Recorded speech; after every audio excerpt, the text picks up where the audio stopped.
Ding. Okay. And go back to my PowerPoint. Okay, so, all right, it's 2 o'clock, at least on the Pacific Coast, and it is 5 o'clock on the East Coast. Welcome to all of you who are joining us today. And today we're talking about how to keep your college from closing. I got a few images from what's going on. Actually, it was interesting. This cover from Boston Magazine actually was from January of 2019. So, yeah, this has been a hot topic in higher ed, and frankly, it's something that I personally have been affected by as the former provost of a small college in the San Francisco area. So I'm going to go ahead and transition to our next slide. So I want to make sure I introduce our wonderful participants and panelists today. We have Randy Ruttenberg from Fairmount Properties, and I want to thank Randy for being a sponsor of this webinar. We have Gary Stocker, who is, this is his second webinar for CHEL. We had a really great discussion about, what's next for higher ed. And I think, it really prompted us to push forward on this current initiative we'll be talking about today. And just another reminder, if you're just joining us, to let us know where you're joining from in the chat. And please don't hesitate to put any questions you have in the chat. And then finally, we have Sarah Booth, who is with the Peer Review Portal, and Ian, her partner, they're both based in Tasmania. So we thank them for being up so early in the morning, which they're in the future. It's Friday, or not Friday, Thursday morning for them. So they are definitely troopers for being here. So in any case, I am Terry Gibbons, and today, if all of you got our email, but we really want to talk about collaboration in higher ed from a practical perspective. What does that mean? How can institutions create economies of scale through regional consortia? And that's the focus, because we know that it's much easier for institutions to work together if they're they're part of the same regions. I know there's some existing consortia out there that are regionally based, but there's also some consortia that are kind of nationwide, and we really want to help institutions think about collaboration from a regional perspective, because there's so many different ways that they can basically share different kinds of resources, and we'll be talking about that today. So please do make sure you're looking at the chat if you are just joining us. So we're going to be exploring the potential for sharing low enrollment courses, developing quality online programs, not in a lot of detail because we only have an hour, but there's lots of different things you can do around providing services, including student success programs and career centers, and reducing infrastructure costs.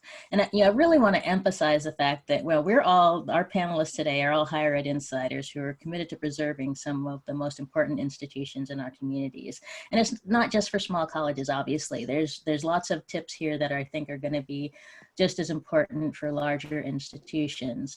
And so we will make sure that that is discussed. And if you have any questions, please don't hesitate to let us know. So, and I'm gonna stop sharing for just a quick second. Make sure, yes, I want to make sure our recording was going. Okay, so first of all, I want to talk just a little bit about the Center for Higher Education Leadership. I know a lot of you who are joining us might already know about CHEL, but we provide academic leaders with information. We have a newsletter, we have courses, and a supportive community that is designed to help improve management and leadership skills. And so I've been thinking about these issues for a long time, and I've been the provost of a small institution, Menlo College. So I want to emphasize that what we do at CHEL, besides providing this community, is a lot of different components that can help institutions improve their management, their everything from consultants, which will be a big component of this project we're working on now, to our newsletter. We have mentors. So if you're a new administrator, or even if you're going from one administrative level to another, if you're a member of CHEL, you have access to our mentors, which include other provosts like me, people who have expertise in accreditation. And the accreditation issue was really a critical one for me, because one of the first things I did when we started the Center for Higher Education Leadership a year ago was we created a guide on assessment. Because, and this is something that Sarah and Ian can talk to as well, which is that basically, the criteria around assessment and, the way we look at our courses and, program review, learning objectives, all of that is going through a lot of change, because our accreditors are seeing that, we need to be able to provide clear guidelines for what students are learning. So we have course level outcomes, program learning outcomes, institutional learning outcomes. All of that is really becoming important. And so if you haven't looked at it yet, please check out our assessment guide. And then of course, we also have our forums where you can connect with other people in higher ed. And actually this recording will also be shared as a podcast. So as part of our podcast series. So I just want to emphasize again that, we are really interested in helping to sustain and help see these institutions move forward as we work our way through this crisis, right? We know that you're going to be running into financial problems. We know that enrollment's an issue, all of these things. And we really believe that collaboration is very important to all of this, because through collaboration, as we will be talking about, there's so many different ways to help contain costs, to share resources, and so on. So I'm going to go ahead and hand it off to Randy. So I will stop sharing my screen. And again, if you have questions, even as we're going through, please don't hesitate to drop your questions in the chat. Thanks. Great. Go ahead, Randy. Yep, let me just get set up here.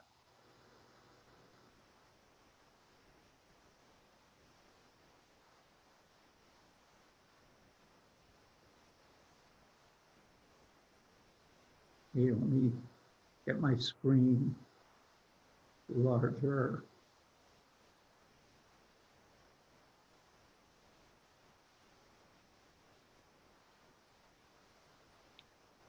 Okay, so thank you so much for inviting us into the webinar today. Let's move the slide. So who is Paramount Properties? So I founded our company 22 years ago. We're 30 professionals.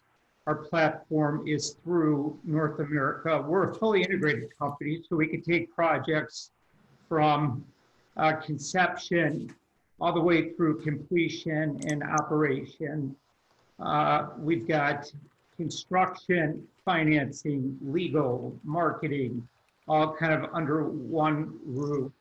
100% of what we have done has been in the context of public-private partnerships. So we understand the importance of being a good collaborator, being transparent, and being resourceful to try and find solutions. I'd like to talk about some of those today. So we started creating mixed-use developments in around colleges and universities about 20 years ago. So when I went to college, small school in Wisconsin, I was super happy if on a Friday night I could go to 7-Eleven and get a shrink wrap burrito and a 6-pack of Old Milwaukee beer. These days it's a little bit different for students that are looking for sushi and organic foods and movie theaters and great clothing shops and great housing, but the schools didn't have the money to do that themselves. So we had a program. We built several million square feet of mixed-use development at the edge of the campus to serve as gateways into the campus community, retail, entertainment, restaurants, hotels, office. Not really student housing. We're not a big developer of student housing. We do a lot of niche housing. So for young professionals, for faculty, for empty nesters, workforce housing, um, that brings those folks closer to campus. And all of this is about recruitment and retention, and not only for students, but for faculty, and really creating a great experience by providing those types of amenities. And then at the end of the day, these projects do produce revenue streams for our college and university partners. Also, from there, we started providing buildings and infrastructure to colleges and universities. We've built academic buildings, recreation facilities, again, to help with recruitment and retention. You know, whether the challenge was a lack of bonding capacity, financial issues, or slower than expected fundraising campaign, we could provide a range of funding options for really schools of a range of endowment and credit positions. And those, again, are single academic buildings. What you're seeing here is an entire regional campus we built for Kent State. Then we generate immediate capital, and this is a bit more relevant to these times. So generating immediate capital and revenue streams through the monetization of on-campus facilities or underutilized land. A lot of the schools that we have worked with over our 22 years are very land rich.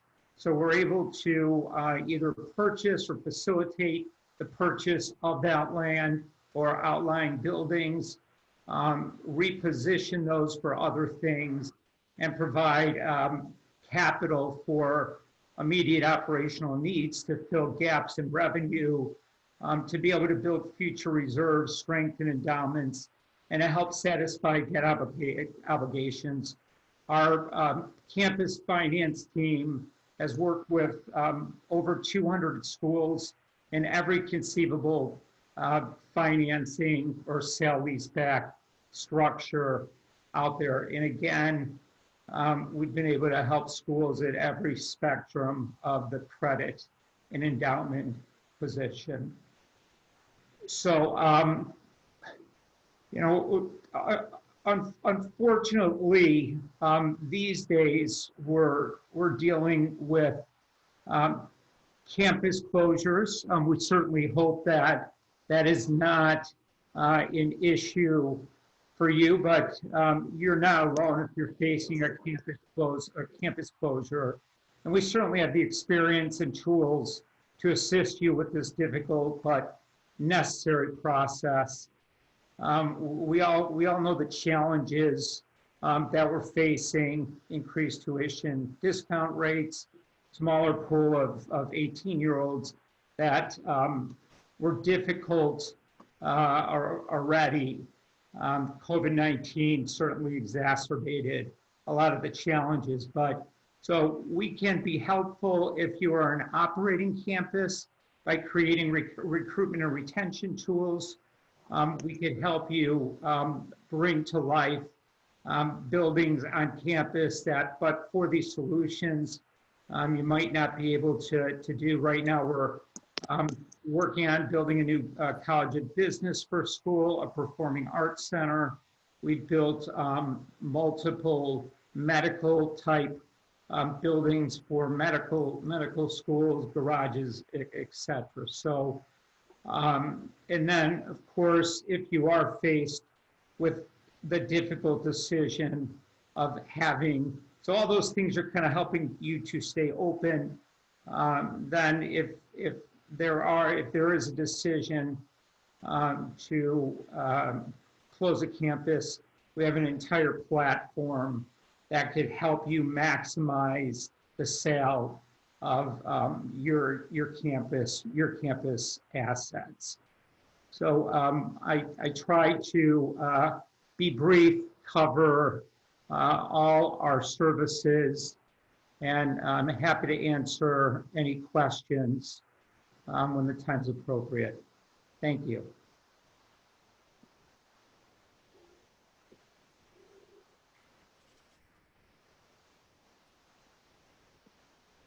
Great. Thanks so much, Randy. That's really great. We'll get his screen up. Just give us a second here to work with the technology. But yeah, that was fascinated to learn about the work that you do, because I've been at a really big institution and then a really small institution. I went from 50,000 students to 750. But even at a small campus, I was surprised to see that the impact that property development has on so many different aspects of the campus. So that's Sure. great. And I think working with universities for so long, so many, we come with a lot of credibility with presidents and CFOs that are glad to serve as reference points for us. So thank you, Terry.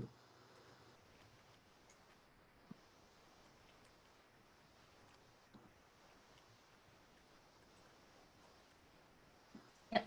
Gary, are you ready? I am. Gary? I am ready. Okay, great. Perfect. So it's really good Go timing, ahead. or really good order.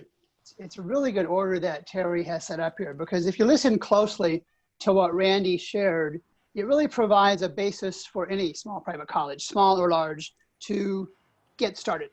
And what I want to do now is spend just a couple of minutes offering the mechanism. But keep in mind that what Randy and Fairmount Properties can do is provide the background piece, the financing piece, both across capital and across the operations. And again, you saw the title for this webinar. I've added a little of my own version to it. It's not just small colleges, small private colleges that are in trouble. It's medium sized as well. And you'll see that as we spend the next couple of minutes going through the model that we have developed to how to keep small and medium sized colleges from failing, which is the objective of all of us, I presume, participating in this phone call.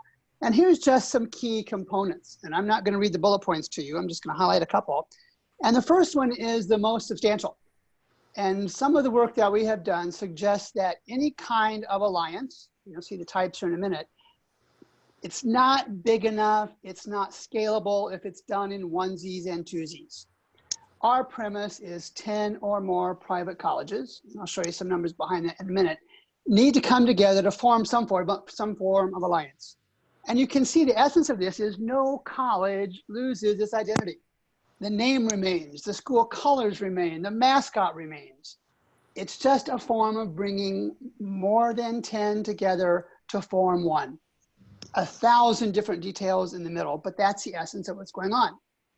Endowments stay with the individual college. There's more details behind that. We've seen how small to medium-sized colleges focus on athletics. You leave the athletics alone. Every small and medium-sized college keeps their football team, their basketball team, their lacrosse teams, everywhere. And then something I think Terry mentioned earlier, one of the early ways to get this started could start tomorrow. And that is finding ways to share low enrollment, upper level courses this fall. For example, the junior level accounting or finance, where there's 10 private colleges teaching 3 or 4 students in an upper level accounting course. Bring those together, have 30 students participating across 10 colleges. The technology's there, we're doing it right now. And at the upper level student, they've had the lower class level education to go with that. And then lastly is revenue sharing will be allocated based on a bunch of functions. And you can see the ones we have listed are financial, enrollment, and some outcome ratios. These are different examples of the alliance types, and they're beyond the scope of this discussion for today. You've seen all of them mentioned before. I will note the joint venture. There was an article written by a Michael Goldstein in 2010 called Cracking the Egg. And while the focus on that is mostly on for-profits, it is an excellent model for this large-scale alliance model that we're talking about. But the one piece I do want to spend a moment on is that bottom one, and the piece of pie. And let me just quickly share a scenario where there is a college student considering 5 private colleges, and he or she picks one. That one college gets all the tuition revenue, they get all of the fees associated with that student choosing their college, And the other 4 get nothing. One gets the entire pie, the rest get nothing. If you're looking at a model where you have 10 or more private colleges in some sort of alliance, take the same scenario, that student picks the same college, but the other 4 now share in the revenue to help with their infrastructure costs that would not have normally been the case. So instead of an all or nothing scenario, if you have 10 or more private colleges in this organization, every single student who enrolls in those colleges contributes in some small manner to the overall cost structure. Next slide. And I really want to focus on the second and third bullet points. We know the pressure that revenue is under. We know the tuition discounting is ridiculously intense. I've got some numbers later on that will scare you. But the second bullet point is the cost piece. And I'm going to show you an example in a minute of a model we created with 29 private colleges and the costs they incurred in fiscal year 2016, 2017, and how much cash is available to save in that kind of model. And then the last one really is what Randy talked about. And again, if you listen closely, the ability to consolidate capital across organizations is better across more than one than it is with just one. And I see Randy nodding his head in the video screen. So it's something to think about. And that's, Terry, while this is a great combination of presenters, a good match all the way, because I know it's coming with Sarah and Ian in a minute too. So here's the example. 2016, 2017, 29 regional private colleges in Illinois and Missouri, a little over $1.5 billion in expenses, comes right out of IPEDS. And actually here is the raw data. Even though I've hidden some of the rows, there's the 29 colleges. I've taken the names away, but those are the actual results for those colleges. In 2019, you can see the 1.5 billion at the bottom. And while I'm on this spreadsheet, one of the best ways to do this is consolidate costs associated with leadership functions. So this is, again, those same 29 colleges. I made up the revenues or the incomes, of course, for all those positions. But you can see in row 35 that for all those 29 presidents, if you could save 20% of that by scaling that function across 29, you're looking at $4 million in savings. That's the essence behind the model. To go back to the PowerPoint, we can make the case that 29 colleges in an alliance of some sort is way too big. Some of you are sitting in your chairs right now saying, Stocker, no way. Well, let's cut that down by 2/3. Let's assume it's not 30 colleges, 29. Let's assume it's 10. And you can now see the numbers on the right-hand side. That's still serious capital that can be invested in infrastructure, in artificial intelligence, in marketing, and asset consolidation. Untold things you can do with that $10 million. If you can just scrape a lousy stinking 2% across, you've got capital to do things that none of these standalone colleges can do. And if those don't cause a momentary pause, this one should. And this is data from Forbes. It was published Thanksgiving Eve last year, and it shared all of the financial grades for private colleges across the country. Overall, the grades were awful. But here's the one that really caught my attention. And you'll notice the highlighted words are excess capacity. The first 2 lines are scary enough, but look at the last 2 lines that I've highlighted. It effectively says smaller colleges, the half of the non-for-profits with enrollment something less than $1,100, as they wrote this, had 28% capacity and growing. And if any of us took Economics 101, what we have is not very many students chasing a lot of empty chairs, and thus we get the intense pressure on tuition. This one should scare those smaller colleges more than anything, because it's an economic reality. It's not going to change. Pandemic or not, this is an economic reality, even before the COVID virus causes problems.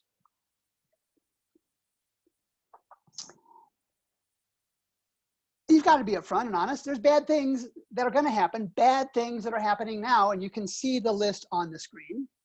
There are already lots of academic losses. There will be more. Small communities, smaller communities are already being hit harder. They'll be even hit harder. And here's one that I really want to focus on, the third one. because I follow this stuff closely. And every time there is a private or even public college that closes, part of the process before that closure or business model changes is the protests. They are loud, they are often, they are serious. And the one that really caught my attention was when Concordia Portland announced their closure, 5,000 students strong earlier this year. Within 24 hours, one of the students at Concordia Portland had filed a class action lawsuit. Serious though it may be, I argue that these kind of protests are simply part of the process. The next bullet talks about alumni. I'm not gonna follow that much because we know alumni are loyal. We all love our colleges. We all love to see them do well. And the last one talks about these alliances in whatever form they take are just going to be really hard to do. However, I quickly add, bullets 1, 2, 3, and 4 are going to happen whether the large scale consolidations take place or not. And so what we do is we take the data from iPads, and we've got a basic user app out there. I'll show you a quick look at that in a second. And then we customize leadership reports. From all that iPads data, we can essentially provide your organizations with customized comparisons across fields and years that you specify quickly, because we've consolidated, we've indexed the data, we've made it work. And here's an example of what it looks like.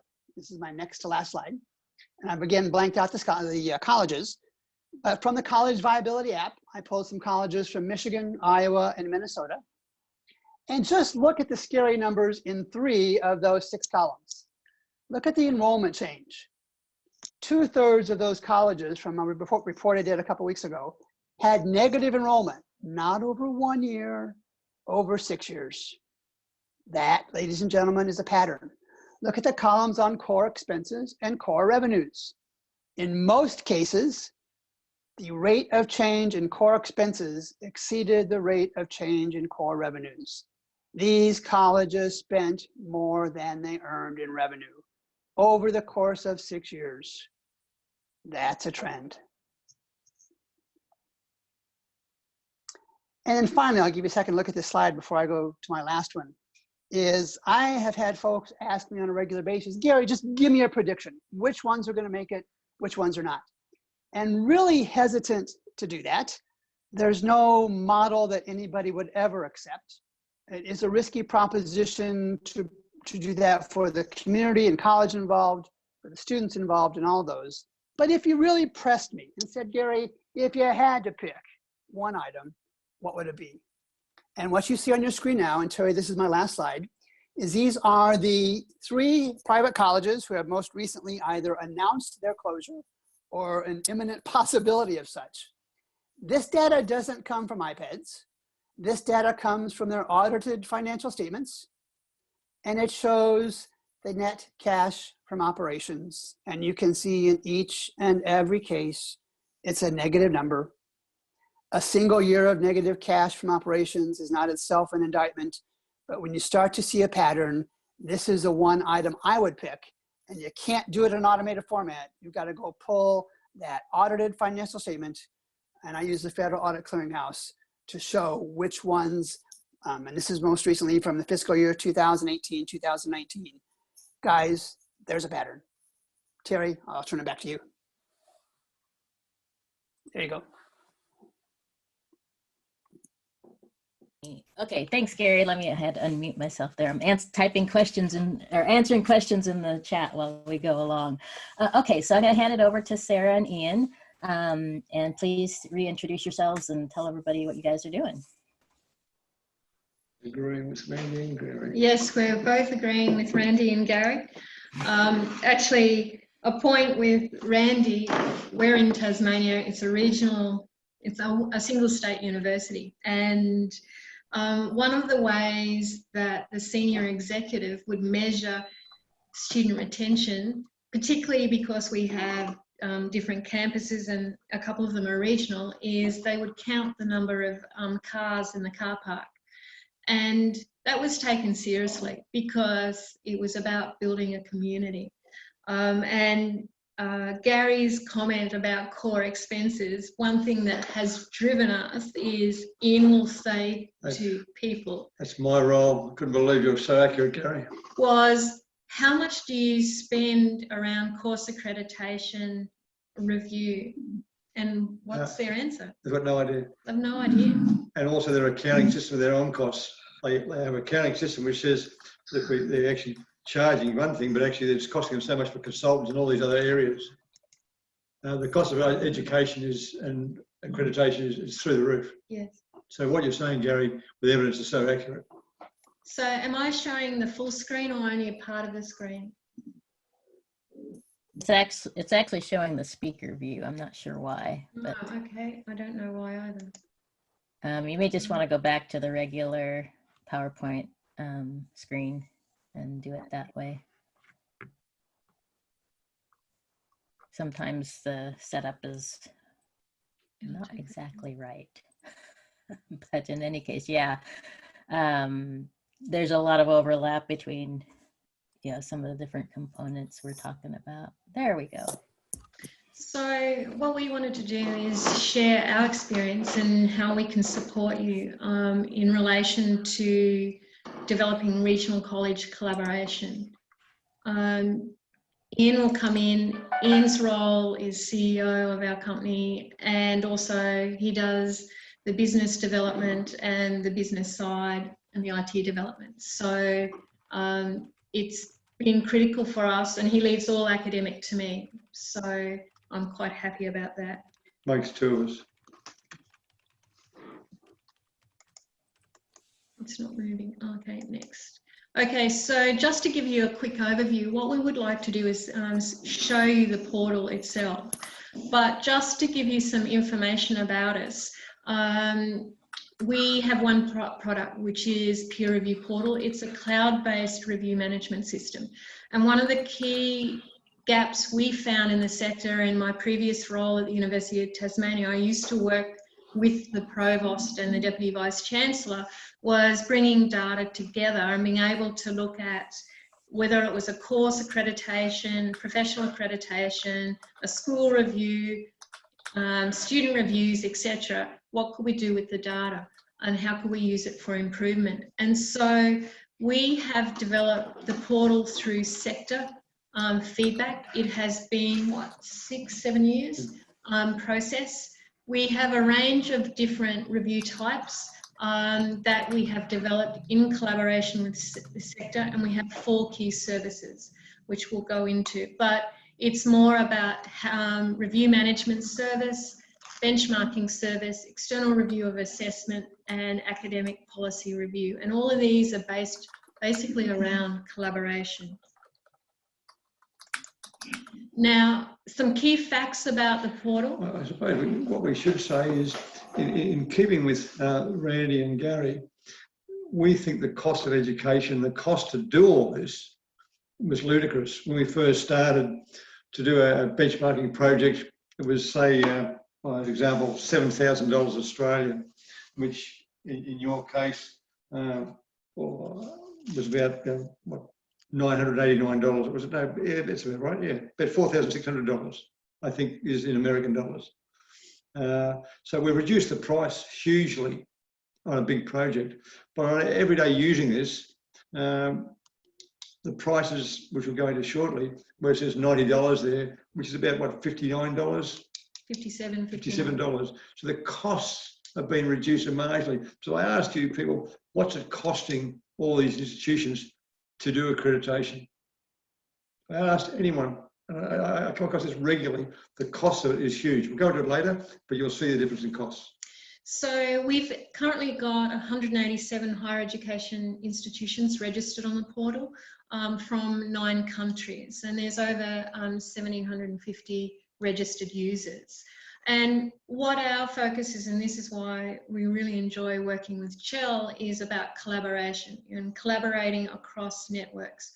What institutions are interested in now is about sector level data, not just institutional level data, but how do they compare and how can they improve and use the evidence to use for evidence-based decision making. What we also have is it's been approved by our by TEXA, which is our Quality Assurance and Standards Agency, as an optional support mechanism. And we've got a meeting with TEXA this afternoon. That's Ian's role. In relation to the cost benefits, these are some of the things that we just briefly mentioned in terms of it's an automatic review system, it's confidential and secure because it's in the cloud. There's a data warehouse in Australia. There's no duplication of effort. And this came out, we were watching the chat room about duplication of that effort. What we are in discussions with TEXA and also with CPA accountants, accounting body. You can basically add TEXA or CPA or your accreditors or a professional accrediting agencies to the portal to actually see the review. So there's no duplication of effort. So everyone can see that reporting mechanism. We can connect with teams internally, externally, networks. The system links to your own online systems. In fact, they can see it right now. You can, if you've got a phone right now, just hit P on Google. It'll come up straight away. It works on a user-based system. We get the comments quite regularly when they ask Ian how much it costs institution-wise. We say, well, it's only $90 plus GST for each review. That's Australian. And that's and so there's no infrastructure costs or redevelopment costs. And so it will support your accreditation. If in fact then you want to use consultants and whatever down the track, you can. But what happens, they were using it in a way where it was costing the institutions a huge amount of money with no thought where it goes. So when you mentioned, I noticed you mentioned alumni, Gary. Yeah, they're passionate about putting in the money, but where's it going? I'm sure some of those people, be it like you, Randy, you're putting into your areas, but you'd certainly want to know, are you getting value for it? You know, really what's happening with that money to support your institution. So if we can work as a team, like we're talking about, then I think far better would be a far better use of resources and far better going forward for the various colleges and universities. So what we were just talking about in terms of collaborating with TEXA and CPA. So we work with also not just the institutions, but the regulatory agencies to be able to set up their own templates, etc. I mean, Ian's quite direct. And one of his things he said— I know you're smiling, Terry. TEXA was, they said, oh, our system's secure. And they've got a very clunky review portal, which they admit. Bottom line, they endeavoured to tell us that we'd have to go through all the government regulators for security. I said, well, it's nice of you to say so, not give me that offer, but in fact, we don't want it. Our security is far better than yours anyway, and we won't need it. We'll give you permission to use ours. Our security is quite clever. Yes. Now, in terms of this project and thinking about how do we work collaboratively, we'll give you a shared definition of benchmarking. And there's hundreds of different definitions out there, but we're actually interested in a structured collaborative learning process. So it's about that comparative sharing of data and good practice and also evidence. So we usually, with any of our benchmarking projects, and we've lost count, it's over hundreds. It's about actually sharing good practice and learning from what has been shared, but also using it to drive change. Now, this is an example of some of the projects we've worked with. It's usually across networks. Advanced HE in the UK, we had 20 universities involved. IHEA is an independent higher education agency or private or independent colleges from small to large. We've been in projects where there's 33 involved. And this one was with New Zealand, UK. So, and the one we've got at the moment is with 1HE, our global partner. in terms of looking at academic revising, first year transition, retention and student wellbeing. And that currently has 42 institutions involved across 7 countries. Now, just to show you, you can have both sector level data, but you can also have institutional data. We did a review, we've just completed it with a college in the UAE. They have a strategic mission in their country to improve the employability of their own people. And because they get so many foreigners teaching, etc., and working there, they actually want to build employability in their own country. So they're aligning it to their universities and colleges. So we did a strategic review. 16 colleges? 18 campuses, and 65 program coordinators. So we were able to give them an employability health check, identifying areas of good practice improvement and where they needed to work. One of the key things about the portal, it also uploads evidence. So you have to have an evidence-based approach around within a review. Now, we were involved in a collaborative government project, and this is where we started, was about developing a peer review of assessment networks. And at that stage, Australia was going towards external referencing or external assessors being mandatory, and that's now in place. So what we looked at was how can we do this collaboratively as networks? And you can see there are sector tensions, and this is what we see still across the sector is collaboration versus competition, a light touch approach. So in relation to the feasibility study for a regional college collaboration, what we're finding is there are significant costs internally when there's a summative approach, looking at all types of institutional data and accreditation. Now, if it is a formative collaborative approach, you can have an institutional health check. However, then you can share it as sector data and be able to share course accreditation, as Terry was talking about. Now, in terms of the portal, I won't go into it, but Curtin University have 50,000 students, and they're using the portal for their curriculum review management system. So just quickly, can you see the screen with the portal? No, we're not. We're still in the PowerPoint. Okay, thank you. So I think you have to end the PowerPoint. There we go. Yeah. Okay, so for new users, you sign in here. Existing users. Let's go down quickly. So just to show briefly, this is an institutional dashboard. And what you can do is be able to just show you quickly.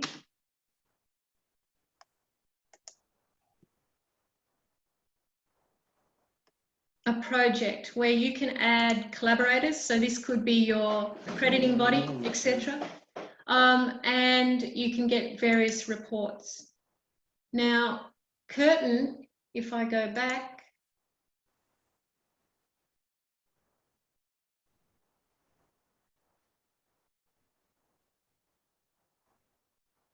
you also get a view of Tasmania when you go to our website.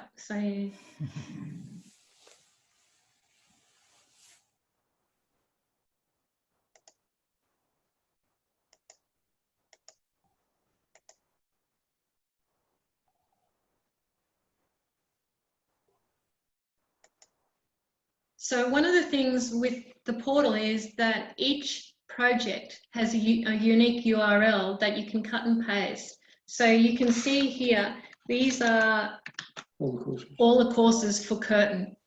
They have it on their web page. It's a public document, and they send out for broadcast for reviewers across their disciplines. So they're meeting the standards, and it's able to inform them for course accreditation, institution accreditation, external referencing, and assessment. So that gives you the example there. And that's basically about it. We can also bring up calibration reports and executive summaries, such as this: when you've completed the reviews of all the institutions, or you can basically auto stack them and then come up with a report. I think we'll leave that and any questions. Over back to you, Terry. Great, thanks, Sarah. So, I think I was really excited when I first saw the peer review portal, because I know there are a lot of different accreditation management software and programs out there. But I thought that this was a really unique approach, low-cost approach to it, which is, the interesting thing about that is, we are all trying to find ways to do these things with quality, but also in a way that is affordable. But I think this shows how you could pool the courses from a particular set of institutions, compare them, make sure there's the assessment plans they're being utilized are similar, and so on. So I think it's a really great way to approach it. But I want to come back to a question. I have to scroll up to remember. Yeah, so Karen would like us to talk about how to get leadership to chat, but what's happening right now in higher ed, and it's been happening to a certain extent, but I think the current crisis is really, that's why we really wanted to jump in and start talking to campuses now, because it's happening. What we thought was going to happen in the next 5 to 10 years has actually been accelerated and happening now because of the potential for financial risk and financial costs, losses really going into the fall semester.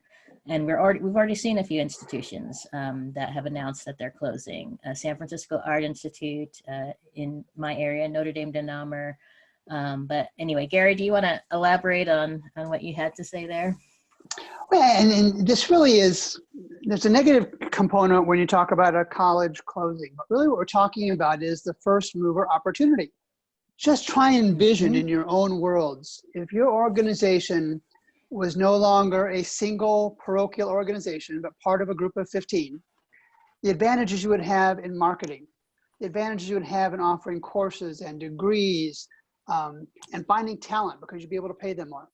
So a big part of this is just envision a scenario where you choose not to, your organization chooses not to, and your regional competitors, say in a 2 or 3 or 4 or 5 state area, some 15 or 20 of those come together, you're not going to last very long. So now this is really the environment.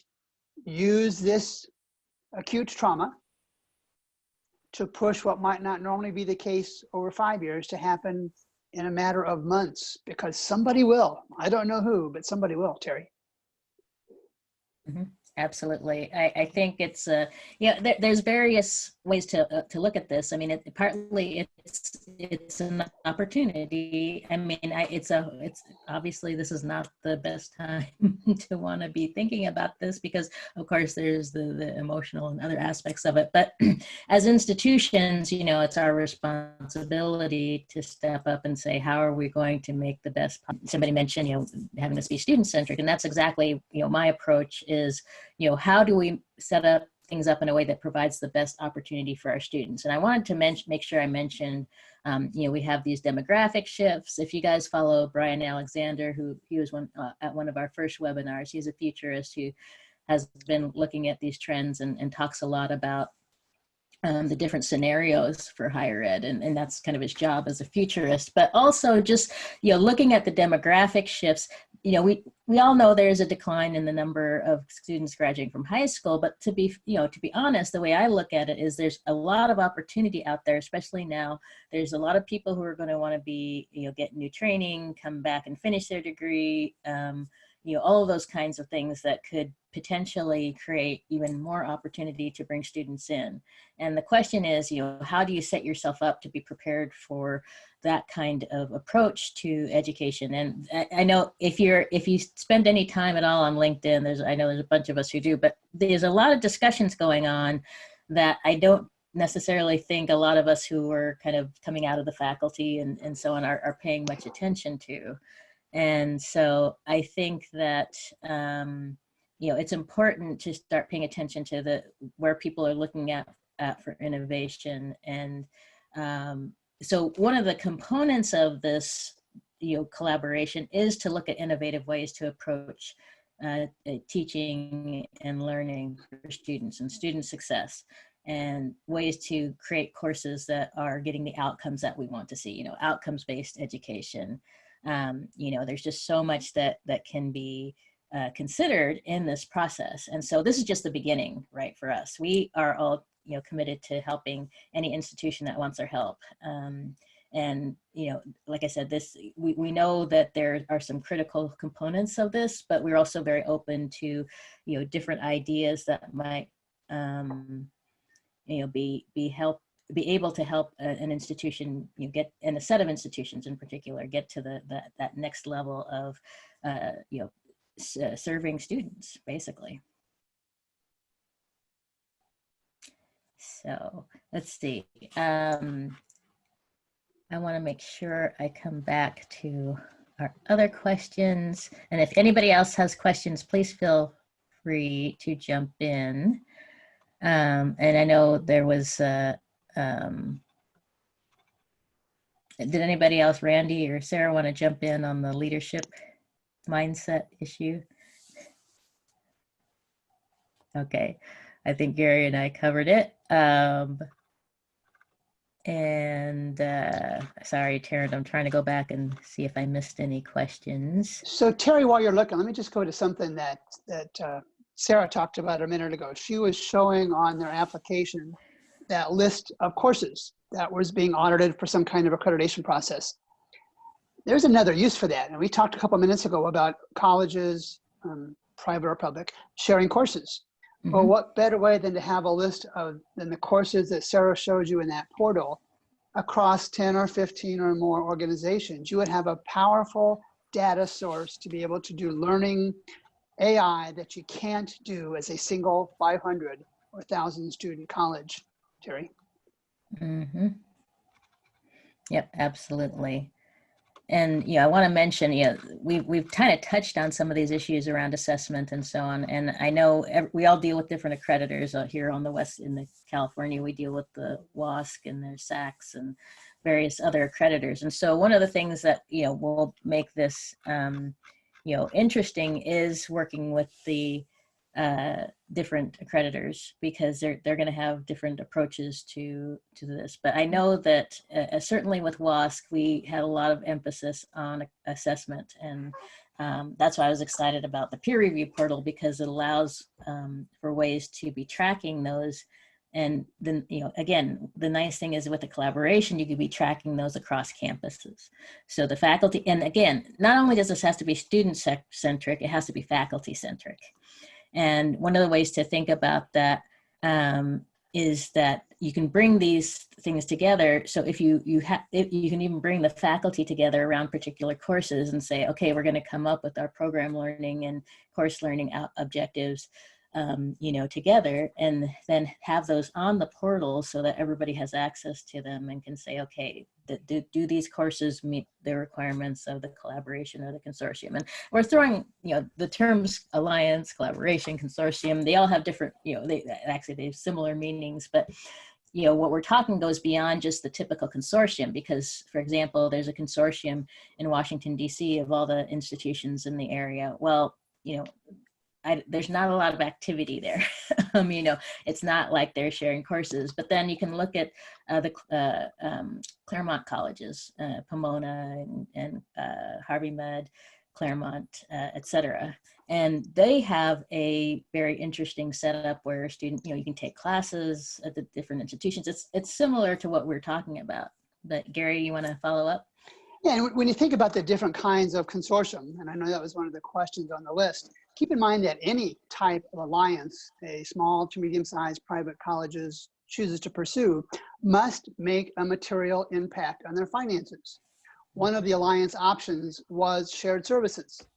Well, all right, you can share the cost of ink pens and copier paper and that kind of stuff. Not going to make a difference, not going to make a material difference. So when you talk about an alliance, it has to be aggressive to make a material difference. It just can't be nickels and dimes. That's right. And, you know, it's not just, you know, taking a class here and there. It really has to focus on some of these other components that we've talked about. And, you know, I think Jeff is asking about a group with a common goal. I think the common goal is to create a quality learning environment for students, right? That's the basic mission. You know, I mean, at Menlo College, we went through so many different permutations of our you know, mission statement, but the critical, you know, we change lives, right? You know, at UT Austin, it was, you know, yeah, gosh, now I'm going to forget, but the Walter Cronkite thing we had, but what starts here changes the world. And, you know, but I really liked what we had at Menlo College, which is, you know, we change lives. You know, we really help students from a variety of backgrounds. And that's the other key component of demographic shift, is that the students who are coming into these colleges, maybe, you know, that's another financial aspect of this as well. They may need more financial aid and more financial support. You know, there's need to be more infrastructure for, you know, courses for them so that they can be successful. And I would want us to all take a really close look at graduation rates, and so on. And so it goes beyond just looking at courses. It's how to create an environment where students can succeed, graduate in a reasonable amount of time with, you know, less loans to deal with. You know, all these different aspects of it have to be part of the discussion. So Sarah, we have a few minutes left. Did you have any last thoughts? In relation to what you were saying, Terry, and what we found, one example we had with a collaboration was with IHEA. And in the last 2 years, we did one project with them with 33 institutions, and they reviewed 200 subjects in 3 months. And it worked on a quid pro quo basis. And what we did was we developed teams. So there was a business and information team. So we would catch up by Zoom and do the matchmaking between each institution. What it brought out was the collaboration at the faculty discipline level, what you talk about, Terry. And that's what, and now they start to collaborate. They're going, right, oh, I didn't know. So they're taking out the competition and seeing the collaboration and how important it is for reviewing their courses, but also there's greater collaboration between them after the projects. Mm-hmm. Right.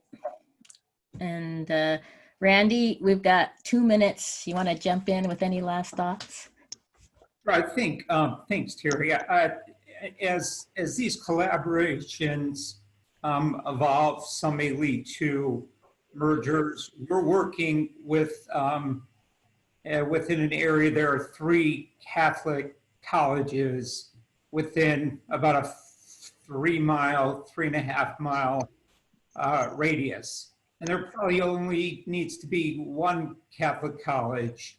So we're helping them assess land values, asset values, so that, you know, if 2 of those shed their campuses and merge, they come out with no debt and some additional capital to apply to the new combined institution.